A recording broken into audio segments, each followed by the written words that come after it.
Hello guys, லீவுக்காக தான் அம்மா வீட்டுக்கு போயிருந்தேன். இந்த 10 டேஸில் அத்தை சரியாக கனகாம்பரத்தை பறிக்கவே இல்லை போலிருக்கு. வச்சுருக்க 2 செடியிலேயே நிறைய கிளவிட்டு நிறைய பூ எடுத்துகிட்ருக்கு. பாருங்கள் எவ்வளோ பூ வாடி வதங்கி கீழே கொட்டி வச்சுருக்குன்னு. ரோஜா செடியில் புது புது துளிர்லாம் வந்துட்டுருக்காங்க.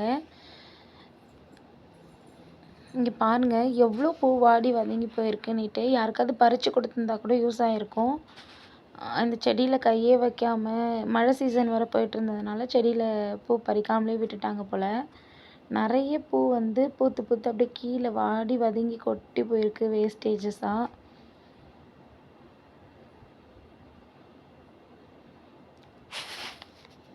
என் பாப்பா ஸ்கூலில் எப்படின்னு பார்த்தீங்கன்னா, ஸ்கூலில் பூலாம் அலோடு கிடையாது.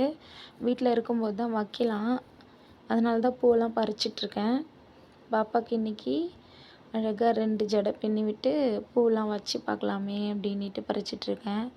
பாருங்கள் செடியில் எவ்வளோ பூ பூத்துருக்குன்னுட்டு. இந்த ஆரஞ்சு கலரை விட எல்லோ கலர் தான் செடியில் நிற்காது. உடனே பூத்து ஒரு 2 டேஸ்க்குள்ளரே பூவெல்லாம் கொட்ட ஆரம்பிச்சிடும். பாருங்கள் எவ்வளோ பூ கொட்டியிருக்குன்னு.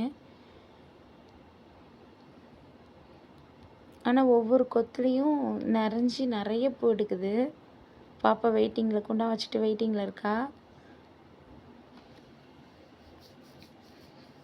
நிறைய பூ எடுத்திருக்கு. நிறைய பறிச்சிட்ருக்கோம். பாத்திரம் நிறையா.